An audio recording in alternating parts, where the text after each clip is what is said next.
Hello everyone, तो कैसे हैं आप सब लोग। यानी कि अपना चैप्टर चल रहा था फाइनेंशियल स्टेटमेंट ऑफ कंपनी, जिसमें कि अपन ने लास्ट लेक्चर के अंदर पी एंड एल का फॉर्मेट को फुल डिस्क्लोजर के साथ समझाया था कि पी एंड एल में कौन कौन से आइटम जाते हैं, उसके मेजर हेड क्या क्या होते हैं। ठीक है, तो अपन ने बैलेंस शीट का फॉर्मेट समझ लिया है, अपन ने पी एंड एल का फॉर्मेट समझ लिया है। अब अपन ने एक क्वेश्चन लिया है जिसके अंदर अपन बैलेंस शीट प्रिपेयर करेंगे। ठीक है, तो ये क्वेश्चन आपके सामने है। तो बैलेंस शीट प्रिपेयर करने से पहले ये जो आइटम्स दे रखे, पहले अपन ये देखेंगे इसके मेजर हेड कौन कौन से हैं और इसके क्या कहते हैं सब हेड कौन कौन से हैं। क्लियर, क्वेश्चन आपके सामने दिया हुआ है, from the given particular of SC limited as at March 31, 2023 prepare balance sheet in the accordance to the schedule number 3। Schedule number 3 के अकॉर्डिंग अपन को बैलेंस शीट प्रिपेयर करनी है। ये तो ऑलरेडी एक नंबर में क्वेश्चन आता है, बैलेंस शीट किस शेड्यूल के अंदर फॉलो होती है, तो उसमें दे सकता है 2, 3, 3, 4, जैसे भी वो देना चाहे उसमें अपने को आंसर देना 3rd। क्लियर है, कंपनीज एक्ट 2013, बहुत सिंपल क्वेश्चन है, फ्री के नंबर होते हैं बैलेंस शीट के। प्रीलिमिनरी एक्सपेंसेस है 2,40,000 का, ये कहां पे जाएगा इसको मैं आपको बताता हूं। पहले तो समझते हैं what do you mean by preliminary expenses. Preliminary expenses वो एक्सपेंसेस होते हैं जो बिजनेस स्टार्ट करने से पहले जो भी डॉक्यूमेंटेशंस के खर्चे होते हैं ना कंपनी के, उसे अपन बोलते हैं प्रीलिमिनरी एक्सपेंसेस। ठीक है, कंपनी इनको राइट ऑफ करती है, राइट ऑफ कर देगी तो तब ये आते ही नहीं यहां पे, लेकिन अभी कंपनी ने राइट ऑफ नहीं किया, इसका मतलब यहां पे शोर है। अब क्वेश्चन इस बात का है कि जाएंगे कहां, तो देखो समझना ढंग से, असेट साइड जाएंगे, पहली बात ढंग से समझना, ये असेट साइड जाएंगे और अदर नॉन करंट असेट्स में इनको भेजा जाएगा। असेट साइड जाएंगे, असेट साइड दो ही हेड होते हैं ना, एक तो होता है नॉन करंट असेट्स, एक होता है करंट असेट्स।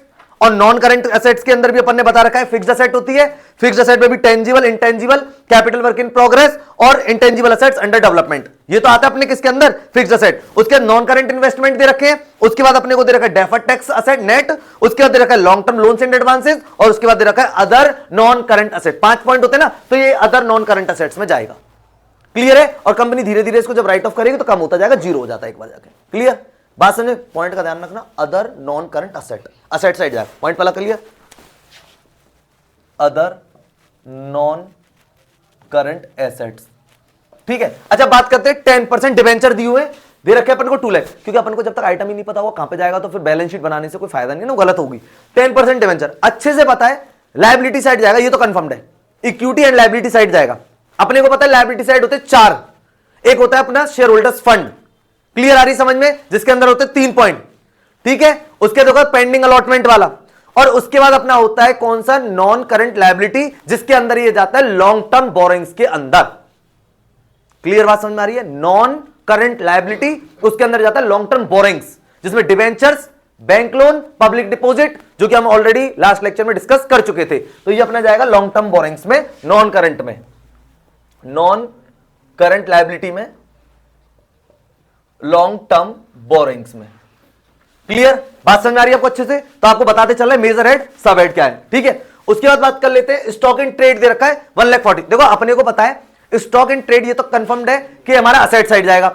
असेट साइड दो ही हेड होते हैं, एक होता है अपना नॉन करंट असेट और एक होता है करंट, तो ये तो पता चल गया इसका मेजर हेड तो करंट असेट है। ठीक है, अपने को पता होनी चाहिए ये जो अपना ये किस में जाएगा, यानी कि ये जो अपना स्टॉक इन ट्रेड है इन्वेंट्रीज के अंदर, जिसमें इन्वेंट्रीज जाती है के अंदर जाएगा एक तो ये, और एक जाता है लूज एंड टूल्स, ये सब के सब इन्वेंट्रीज के अंदर जाते हैं। क्लियर है, तो ये हमें पता है करंट असेट्स में जाएगा और इन्वेंट्रीज में जाएगा। बोलो बात समझ में आ रही है क्या, क्योंकि अब इसके अपन नोट टू अकाउंट्स प्रिपेयर करेंगे, तब इसीलिए आपको पहले से डिस्कस करके बता रहे हैं कि ये कौन सा इसका मेजर हेड है और इसका सब हेड कौन सा है। अच्छा चलो आगे बात कर लेते हैं। अब अपने को दे रखा है कैश एट बैंक, क्लियर पता है करंट असेट तो इसका हेड है मेजर, और एक कैश एंड कैश इक्विवेलेंट में जाता है।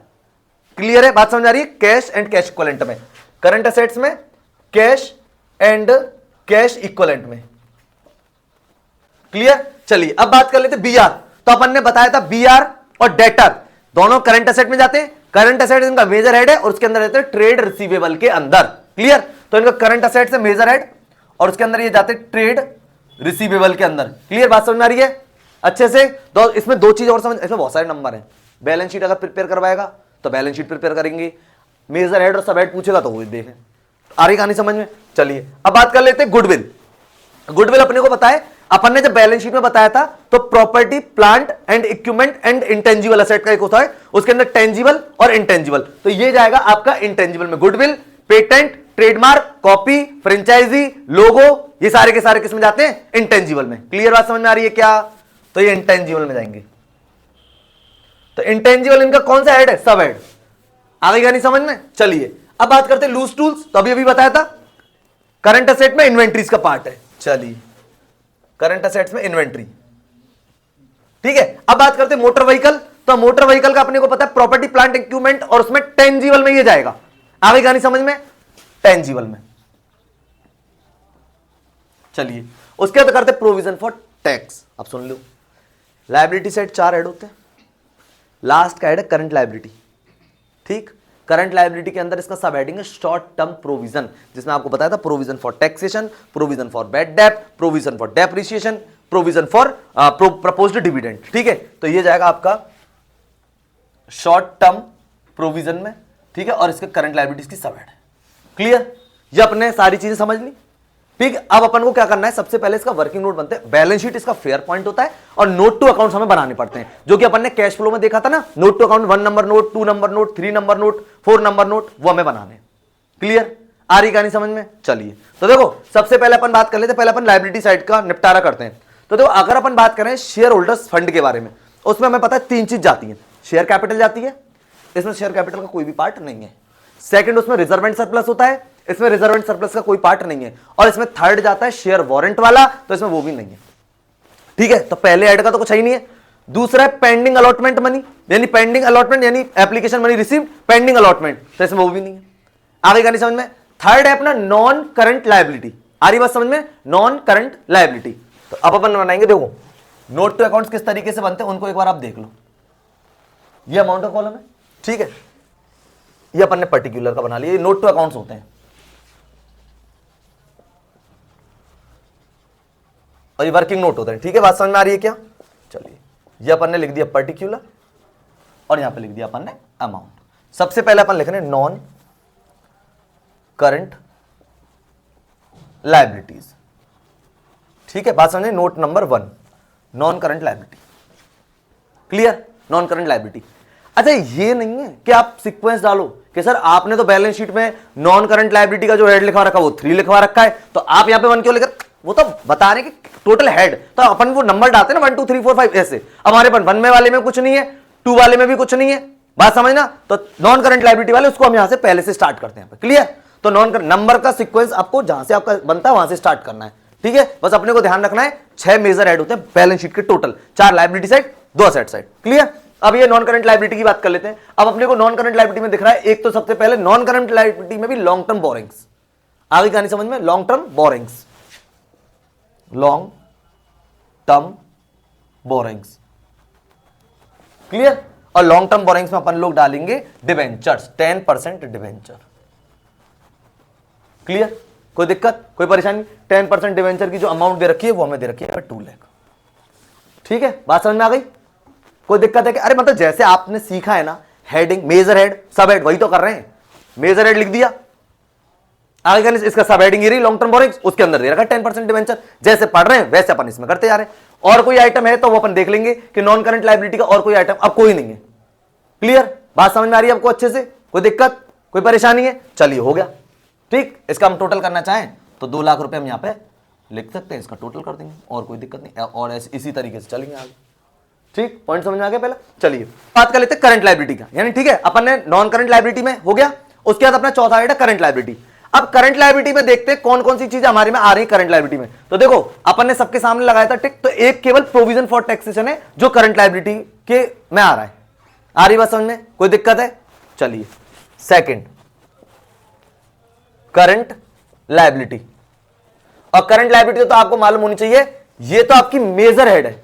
इसका जो सब हेड है वो है short term provision, short term provision. Clear, short term provision है, इसके अंदर अपन लिखेंगे provision for taxation, provision for taxation. वैसे मैं आपको बताऊं, करंट लायबिलिटी लिखने की यहां पे कोई जरूरत नहीं है, सीधे हम शॉर्ट टर्म प्रोविजन लिख देंगे और उसके अंदर नीचे दिखा देंगे, लेकिन मैं आपको समझाते चल रहा हूं हेडिंग सब हेडिंग एक साथ। तो प्रोविजन फॉर टैक्सेशन जो हमको दे रखा है वो दे रखा है आपका 16,000 का। क्लियर, बात समझ में आ गई, 2 पॉइंट समझ में आ गई। चलिए इसका कर दिया हमने 16,000 का यहां पर लगा दिया टोटल 16,000। क्लियर, अब चलिए, अब ऐसे आगे अपन चलेंगे तो 2 हेड हो गए। अब लायबिलिटी के अलावा और तो कुछ इसमें है नहीं है। अब अपन आएंगे जी असेट साइड। असेट साइड में हमारे पास पता है 2 हेड होते हैं, एक होता है अपना नॉन करंट असेट, एक होता है current asset. Non current assets के अंदर हमारे अंदर बहुत सारी चीजें होती हैं, ठीक है। बात समझ में आ गई। चलिए तो आप यहां पे एक और बनाएंगे अपन थर्ड, कंटिन्यू चलेगा यहां से।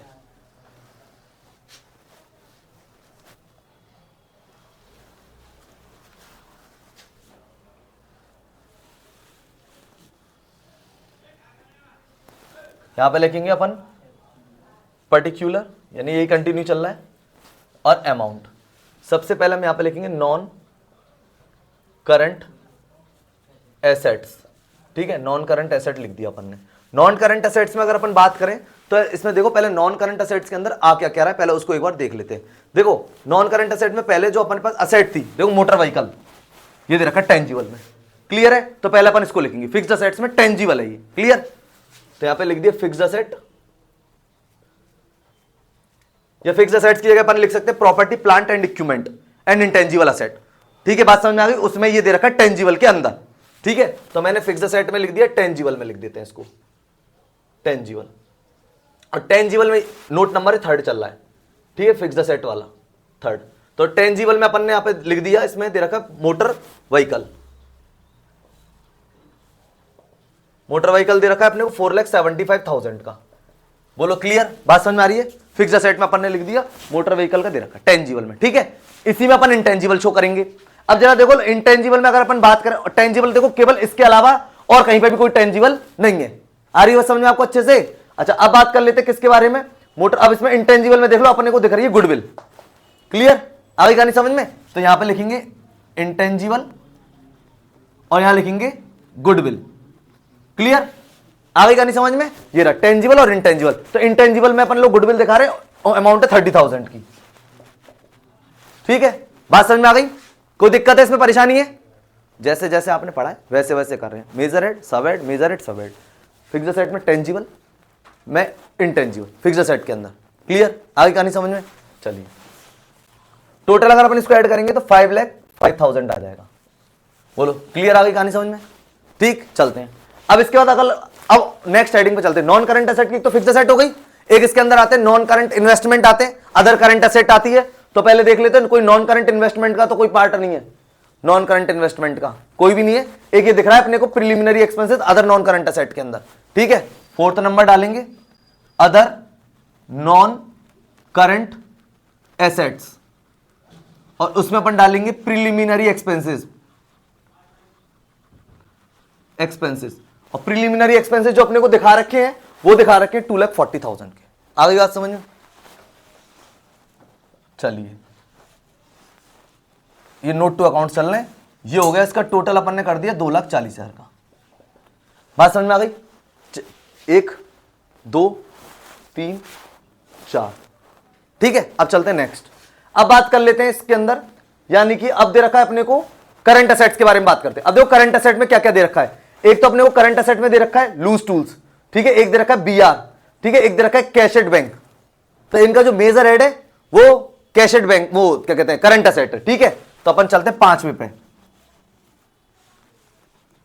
करंट एसेट्स, समझना क्लियर। करंट एसेट्स में सबसे पहले चलते हैं इन्वेंट्रीज पे,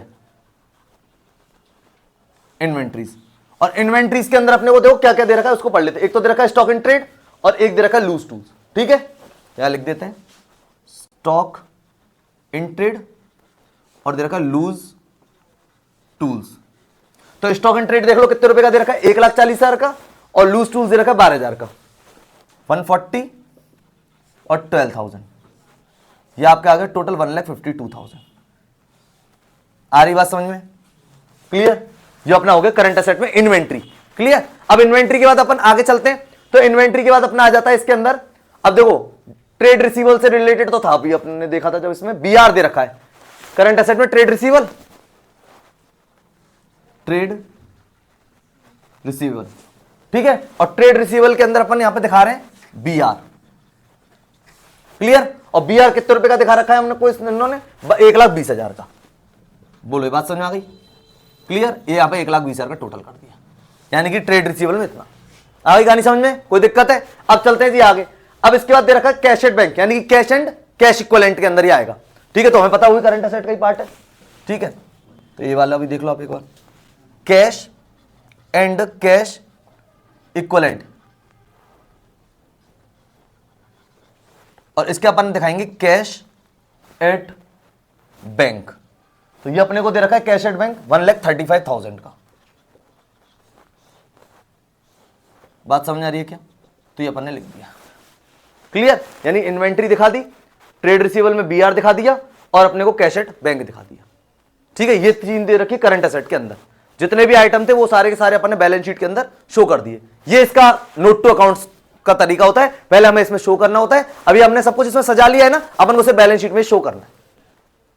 क्लियर आ रही है बात समझ में अच्छे से? अच्छा, इसमें एक चीज कर सकते हैं, जैसे अपन ने इन्वेंट्री का टोटल 152 करा, ठीक है, और ट्रेड रिसीवेबल का 120, और ऐसे अपन ने कैश एट बैंक का। तो हम जब करंट एसेट में दिखाएंगे तो अपन नोट नंबर 5 डालेंगे, उसमें इन्वेंट्री लिखेंगे, ट्रेड रिसीवेबल लिखेंगे और कैश एंड कैश इक्विवेलेंट लिखेंगे और अमाउंट लिखेंगे, और नोट नंबर 5 उसके आगे लिख देंगे। तो अपने आप ऑटोमेटिकली नोट टू अकाउंट जाकर चेक कर लीजिए, उसमें दे रखा है। क्लियर? आई होप कि आपको अच्छे समझ में आ गया होगा।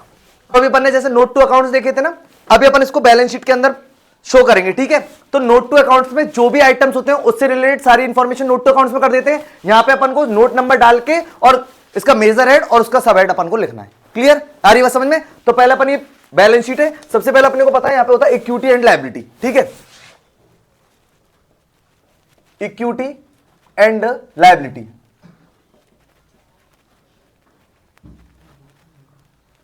इक्विटी एंड लायबिलिटी अपने को पता है इसमें मेजर जो हेड होते हैं वो 4 हेड होते हैं। क्लियर? पहला अपने को पता है share holders fund. Share holders fund में तो कुछ है ही नहीं है, अपन उसको नहीं कर रहे। शेयर होल्डर्स फंड के बाद अपना था पेंडिंग अलॉटमेंट वाला, ठीक है, वो वाला भी नहीं है। इसके अंदर सीधे दे रखा है अपने को नॉन करंट लायबिलिटी का। तो अपन यहां पे लिखेंगे नॉन करंट लायबिलिटी। ठीक है, ये नॉन करंट लायबिलिटी का दे रखा, और इसमें अपन ने देखो नोट नंबर जो बनाया था उसमें लॉन्ग टर्म बोरिंग्स का बनाया था। क्लियर? तो यहां पे अपन लिखेंगे long term borrowings, note number डाल देंगे 1 और figure as a current year और प्रीवियस ईयर। तो हम तो करंट ईयर का ही बना रहे हैं, तो हम करंट ईयर में फिगर डाल देंगे 2 लाख रुपए। बोलो ये बात समझ में आ रही है अच्छे से? नोट टू अकाउंट देखते चलना है और अपने को करते चलना है। ठीक है, उसके बाद अपने को नॉन करंट लायबिलिटी के बाद दे रखा था दूसरा करंट लायबिलिटी का पार्ट। ठीक है, तो अपन यहां पे लिखेंगे दूसरा करंट